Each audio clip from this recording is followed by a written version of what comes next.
Here's my current project. I wasn't planning to do YouTube videos at first, so all I have is some still pictures that I took, and I also have some pictures of the parts, so I could see the order they were in when I went to reassemble the parts. But I'll share these pictures with you. Maybe they'll be useful, and maybe not. I wish I'd taken more pictures. The actual video will start in the next release, part 2. I acquired this bike in December 2024. I was looking at ads on Facebook Marketplace, and an ad for a free Honda Goldwing popped up. This is the picture from that ad. So I answered the ad, and the seller told me that I was the second person to answer. Someone had called him the night before, so I'd be in second place. So I figured, I would never get this bike. Then about an hour later, the seller called me and told me the seller had flaked out. I mean, his previous buyer had flaked out, so he notified me that I could have the bike. And he also told me about some new parts that he had purchased because he was planning to restore it before he changed his mind. So I hitched up my trailer and headed to Long Beach to pick it up. On the way there, I remember that someone had told me there's no such thing as a free motorcycle. But heck, this one seems free. And how could I avoid the temptation of a free motorcycle? Well, I guess it'll cost me a little gas and some time, but that's free enough. At this time, I didn't really know too much about Goldwings, except they were a big road bike with a lot of fancy accessories. At least the new ones were. So I got to Long Beach, and I found the seller, and he still had the bike up on this motorcycle lift in his carport. And I had a pleasant surprise. He had most of the parts that aren't really shown in the video. He had the fenders, the handlebars, the gauges, the headlight bucket. The headlight was missing, and the seat was missing. And the float for the fuel tank gauges was missing. He also had the battery cover, the cover that goes on the other side. Plus, he had purchased some of the parts. He had purchased a new battery, ignition switch, handlebar switch, throttle, and he offered to sell these to me for $100, which was less than he had paid. So it was a good deal. I was going to need those parts anyway. And, how could I turn him down when he offered me a free bike? So I agreed to buy them from him. At least he got something. I later did some research and confirmed that this is a 1975 Honda Goldwing GL1000. This is the first year of this model, and if that's worth anything. So if you look at the valve covers, you'll see the Honda badge with a blue background. And the blue background was only used in 1975. That was the first year of the Honda Goldwing. And the spoke wheels were also used the first 3 years, 75, 6, and 7. So, of course, they could have changed the valve covers and the wheels. So a more definitive way to tell the year is by checking the VIN number. This bike was built before the 17-digit standardized VIN numbers were established, around 1981 or 1982. So at this time, as far as I know, the manufacturers each had their own system to organize the VIN numbers. There are 2 VIN numbers, one for the frame and one for the engine.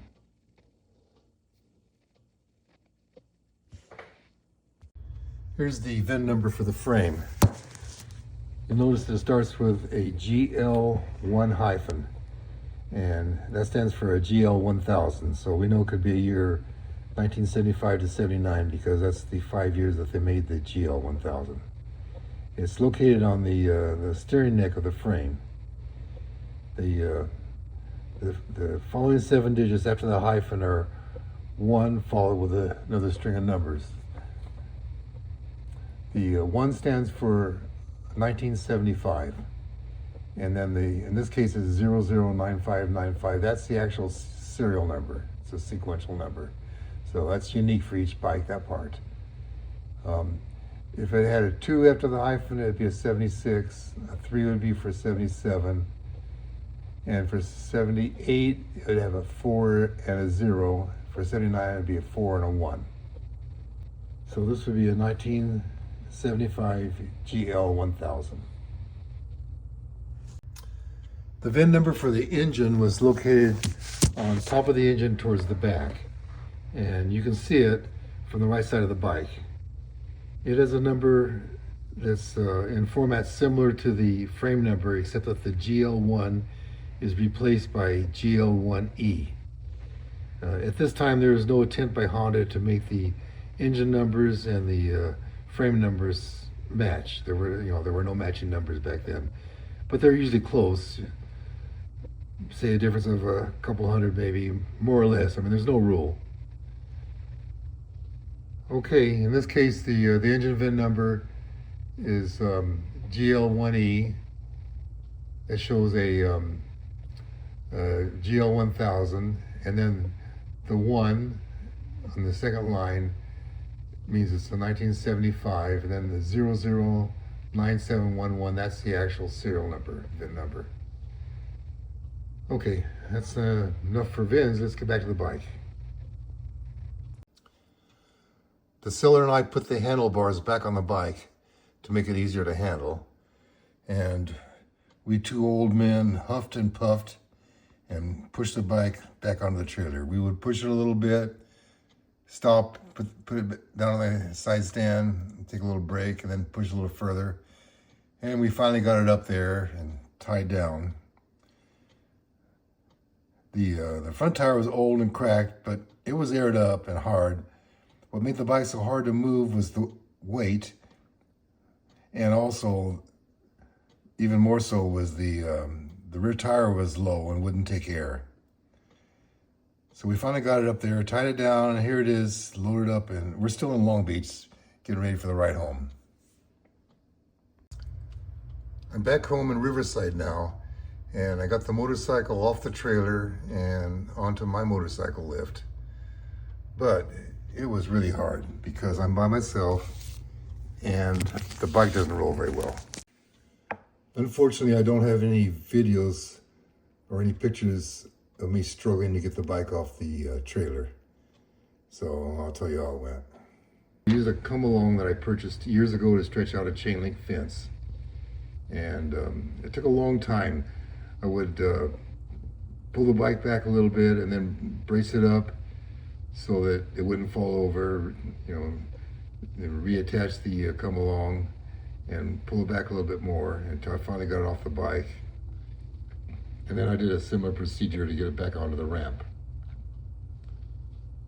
Once I got the bike up onto the ramp, I verified that the engine turned over by inserting a socket extension into the starter joint. But I found out it's not advisable to try to start the engine or even use the starter when you don't know the age of the timing belts, because they could break and you can't really tell by looking at them. So I decided that before I put any money into this bike, I should find out if there's going to be any problem getting it registered. If it's been stolen, or if it still has a lot of back fees owed on it or something, then I might reconsider whether doing this project or not. So in order to get this bike registered, I need to get it back up on my trailer and take it down for a VIN check. And knowing how heavy this bike is and how hard it is to roll, I know I can't do it by myself. So I decided to buy an inexpensive winch from Harbor Freight to install onto my trailer. And I also bought a second one to put onto the front of the motorcycle lift. Well, that made a huge difference. The winch had a remote control, so I could just stand by the bike, hold it up, balance it up, and walk it up onto the trailer while operating the remote control. I took it down to one of those private DMV companies that you see all over the place. I did this because I didn't want to deal with the hassle of maybe several trips to the DMV. You go in there and they do the paperwork, they go out, do the VIN check right there, and you walk out a little while later with the registration in your hands. And I was lucky there was no problems with the VIN. It wasn't even in the system anymore, so all I needed was a bill of sale from the previous owner, and I had to pay for it. It was $267 for the registration. It was a little more expensive going this route, but at least it was a lot easier. So now I'm $367 into the free motorcycle. I installed new tires and tubes, and now the bike rolls a lot easier. I don't have any pictures or videos of this job. I just watched a bunch of YouTube videos and tried it myself. It wasn't all that hard. So there's another $200 plus. Now the cost of my free motorcycle is up to around $600. And I have a big, heavy motorcycle that rolls easy but no brakes. That's pretty precarious. So I guess I'll go on to the brakes next. The pistons on both the master cylinder and the brake calipers were frozen up. So I decided to start with the front master cylinder. To get the piston out, I would pry on the piston after making repeated applications of WD-40, brake cleaner, carburetor cleaner, brake fluid, and I'd pry on it again. Finally got it to move a little bit. And like a lot of stuck parts, once you get them to move a little bit, if you keep working them, you'll get them out. And I did, it came out. And here's a layout of the old parts so that I would know how to install the new ones. Next, I went on to the front calipers. And I had two issues here. The first one was remembering where that thin metal spring pad goes, which direction it's facing. So I took a few pictures of the front caliper, and here they are. The second issue was how to remove that stuck pistons. There's a lot of videos on YouTube showing how to remove the piston, but most of these videos assume that the piston will move. They suggest stepping on the brake or applying the brake, using compressed air, using pressurized grease from a grease gun. But the problem with this bike was that it had been sitting for a long time and the brake fluid somehow turned to glue and the piston was practically welded to the calipers. I mean, they were really stuck in there. So I found this method to get it out. I've now done it several times and it worked each time. It requires the use of a large hex wrench and the correct socket. So here I used a 10mm hex wrench or Allen wrench and a 7/16 inch socket. Your brakes may require slightly different sizes. I'll show the procedure later in the video when I do the rear calipers, but here's a hint if you don't want to wait till the next video.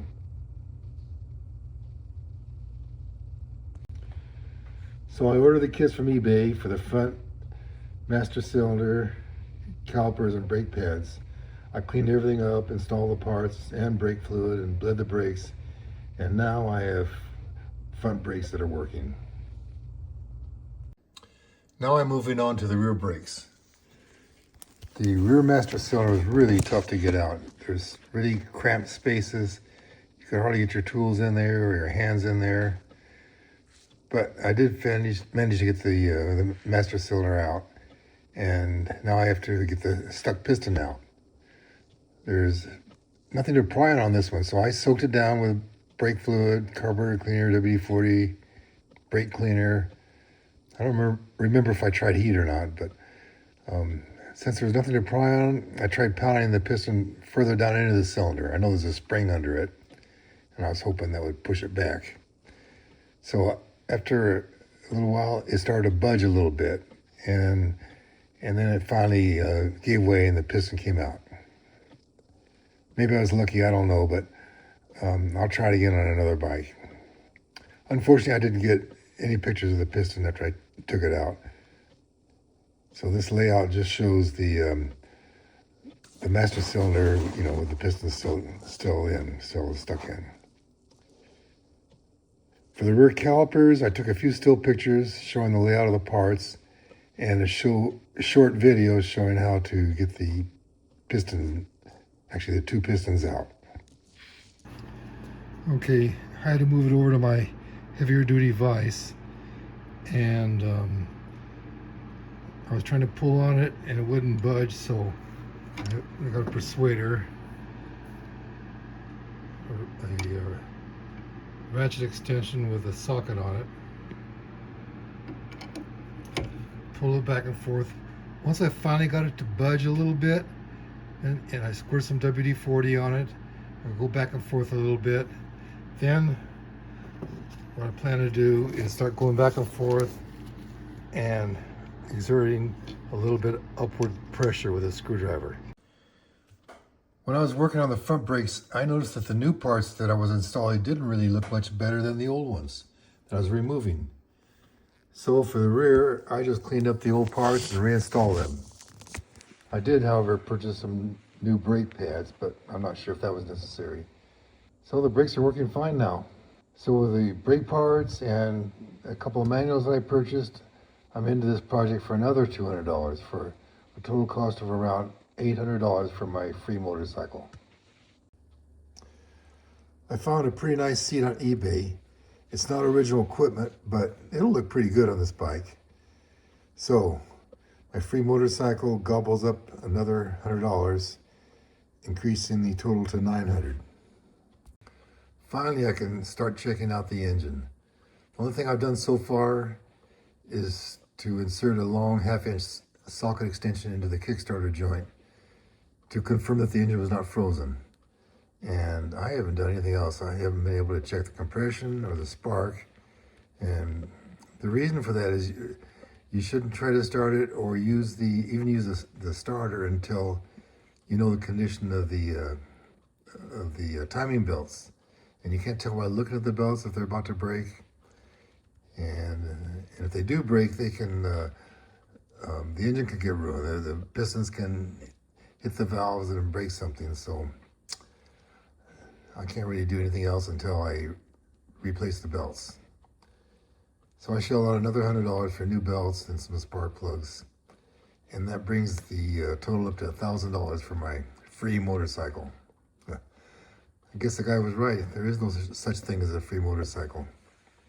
Anyway, I'm not going to worry about it. This is my hobby, and it is what it is. So I'm going to keep on going and get this thing on the road. At least I'll know I have good parts. You know, and I'll never get my money back for it, but that's the way it goes. So I started replacing the timing belt, and I ran into more problems. So I'm going to end this video here, and in the next part, part 2, I'll show you what the problems were, and we'll press on, try to take care of those things.